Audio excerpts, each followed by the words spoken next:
So Big Shift Live is my in-person, in real life, 2-day deep dive personal growth event happening here in Vancouver, BC in June.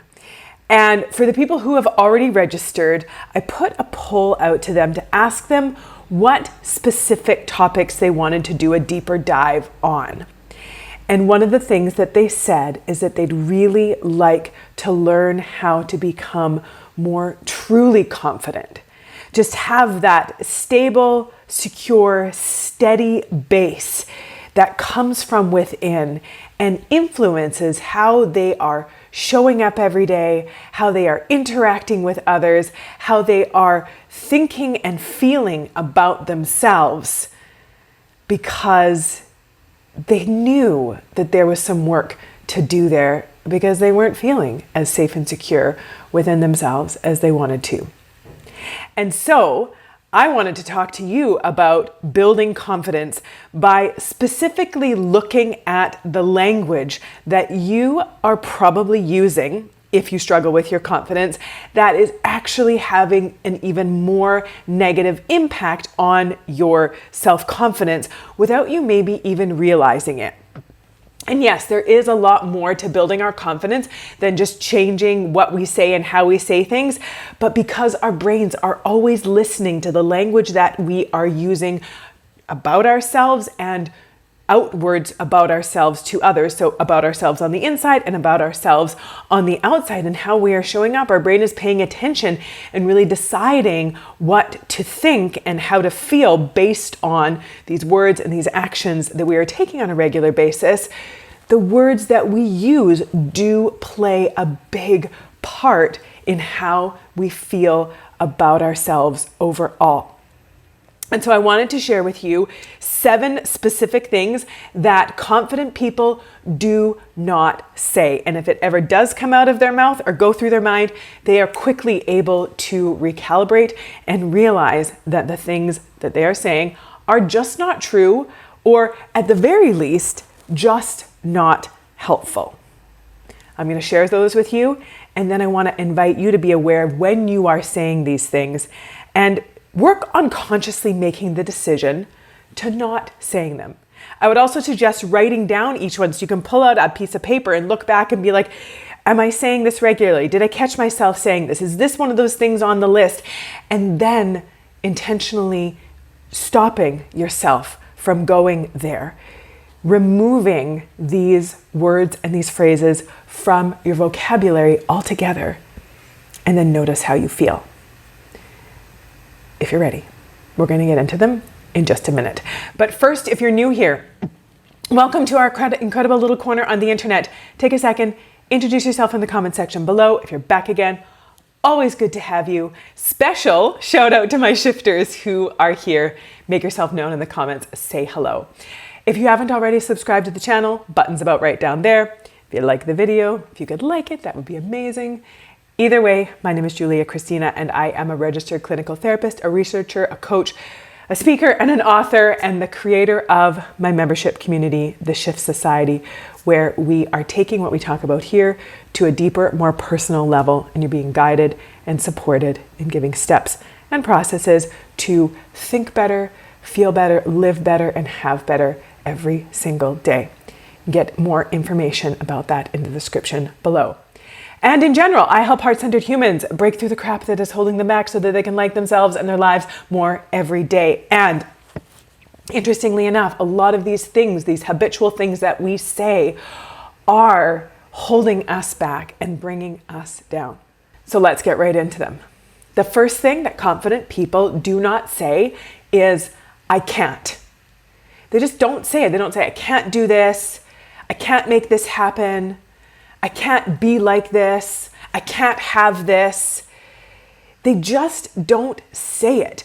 If there's something that they don't want to do or that doesn't work for them, they just say, I choose not to, or I'm not going to.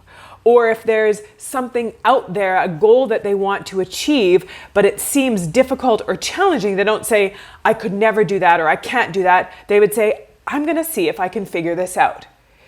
Other people have gone before me and done it, so therefore it is possible. I wonder if I could figure it out and make it happen myself. So that phrase, I can't, just doesn't even occur to them. They might consciously make the choice to choose not to, but do you see how different that is when we say, I'm going to choose not to do this versus I can't do this? One of them is like this internal barometer of like, I am going to make this choice not to do this. I am having personal mastery over my own decisions and actions. Whereas I can't is almost like this thing on the outside that creates this limitation that we butt up against, and that creates that wall almost for ourselves, where does that wall actually need to be there? Or is this something that I could figure out if I choose to? Another thing that confident people never say is, what did they mean by that? Have you ever been in a meeting or in a group of friends or even just with an acquaintance and they said something and you went away and you're like, what did they mean by that?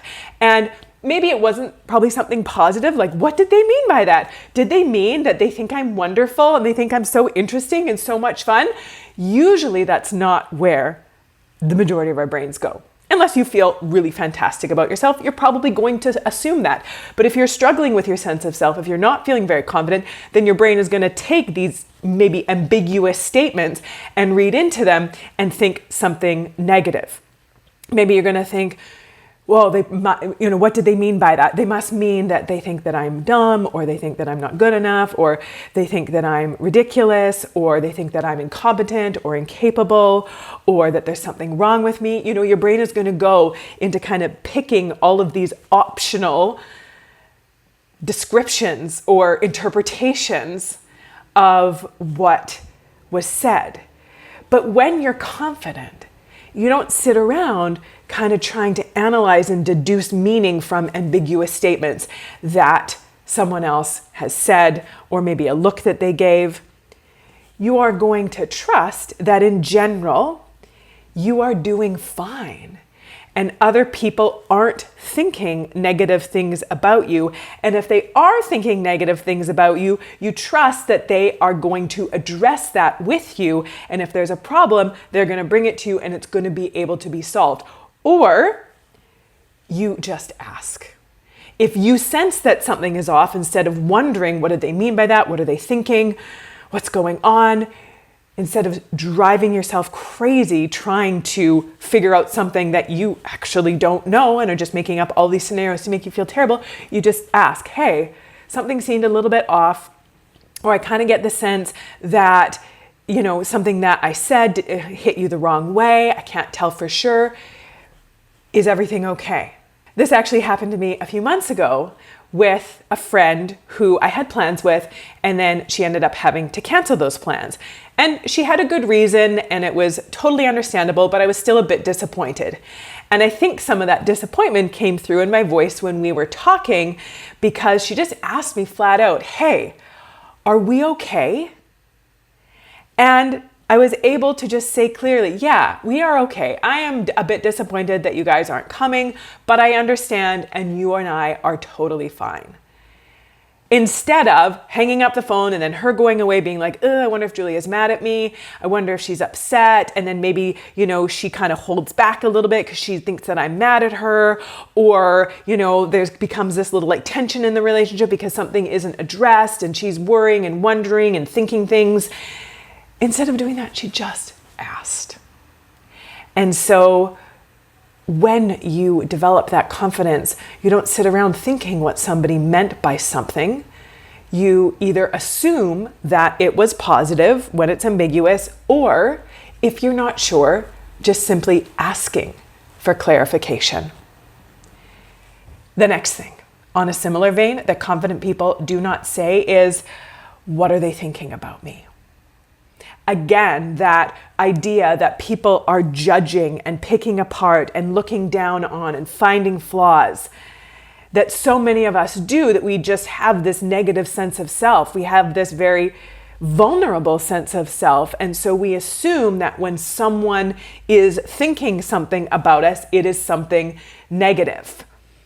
But when you are confident and have that deep, lasting confidence, that secure sense of self, it doesn't really even occur to you to think, what are they thinking about me? Because you are more intentional with what you think about you. You've done the work to decide what you think about you, and your thoughts about you are generally pretty positive, pretty stable, pretty strong. And so other people's thoughts about you, it doesn't even occur to you in the same way. It's not that when you're confident, you don't care what other people think. There's a certain element in all of us that wants other people to think good things about us, to hold us in high regard. We don't want to be going through life upsetting people and alienating people and isolating ourselves as a result, but it's not this primary focus, this stress, this going around and around in our heads of, oh my gosh, what are they thinking about me? It's more of, I think well of myself in general. I feel good about myself. And if somebody has some other thoughts about me, I'm either going to just leave those thoughts with them, especially if I haven't knowingly or intentionally done anything hurtful or harmful. I'm also going to trust that if I have unintentionally done something hurtful or harmful and they're upset about it and they're having thoughts about it, that they will bring that to me. Or again, I can ask, is everything okay? Are we okay? But there's not going to be this incessant spiraling, because you know when you are confident who you are and what you're about, and you feel sturdy and stable in that. So other people's thoughts don't take center stage.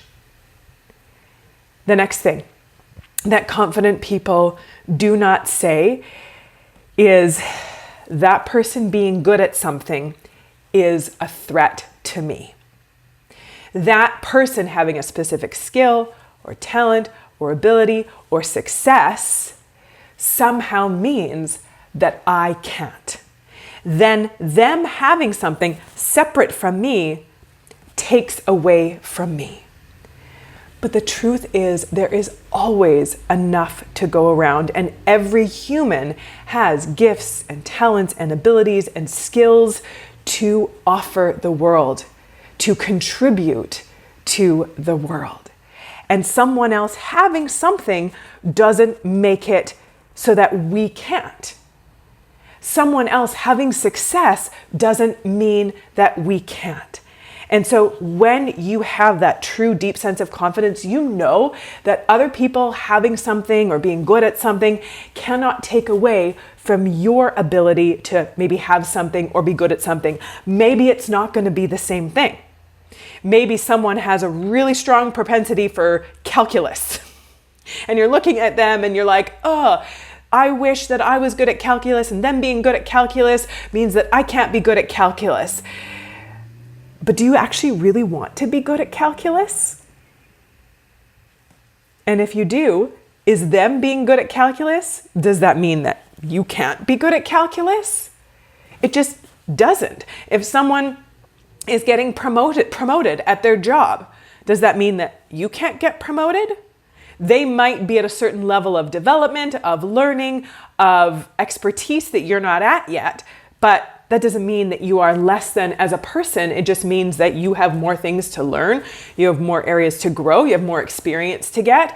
And so great, there is enough for everyone who wants to be learning and growing and expanding and moving forward and trying new things and developing new skills. So looking around and seeing that somebody else being good at something or having something has nothing to do with whether or not you can be good at something and have the things that you want as well. Confident people keep their eyes on their own journey, on what's important to them, and they forward focus, taking the steps towards the things that are meaningful and important to them. And they look around not to compare, not to feel bad about themselves, about where someone else is or what someone else has that they don't, but as an inspiration to see what's possible.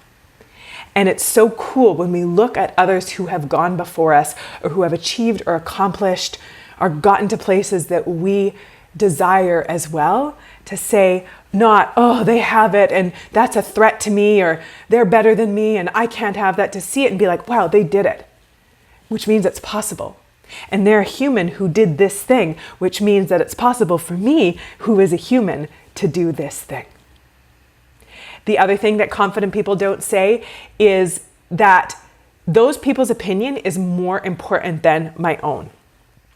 Similarly to worrying about what other people are thinking or wondering what they're thinking, confident people have clarified their opinions about themselves. They know themselves and they accept all parts of themselves. They acknowledge that they are not perfect, that they don't have it all together, they don't have it all figured out, but they know who they are and they know what they are dealing with. And so they are not looking to other people to decide who they are and what it is about them that makes them this way or that way. They just know, this is who I am. This is what I'm about. They are not outsourcing their sense of self to other people's thoughts. They are not borrowing other people's thoughts to determine or to define their own. Instead, confident people take a step back and decide, who am I? What do I want to think about me? Yes, other people's thoughts and opinions about me matter to a certain extent because I use that as somewhat of a barometer to make sure that I'm not being a jerk. But at the end of the day, my thoughts about me are what I need to be standing on. That is that solid, secure sense of self when I have decided what I want to think about me, what my opinions are of me, instead of looking to others to decide or define. Another thing that confident people never say, I'm a failure. Now, everyone has failures, but people who struggle with confidence will have a misstep, will have a setback, will not achieve a goal, will not be successful at something, will actually fail at something, and then call themselves a failure. I'm a failure, I can't do anything right, I'm not good enough, I don't have what it takes, and they'll personalize this failure and make it mean something about them as a human being, and then just label themselves as a failure. But confident people don't do that. They define failure very differently. They see failure as information. This thing that I didn't achieve, that I didn't acquire, this goal that I didn't reach, this means that I have more to learn. I have more work to do. I have more things to figure out. Or they see it as, maybe this isn't the direction that I want to go. Maybe this isn't something that is as important to me as I had originally thought, and that's what this barrier or this roadblock or this setback is showing me.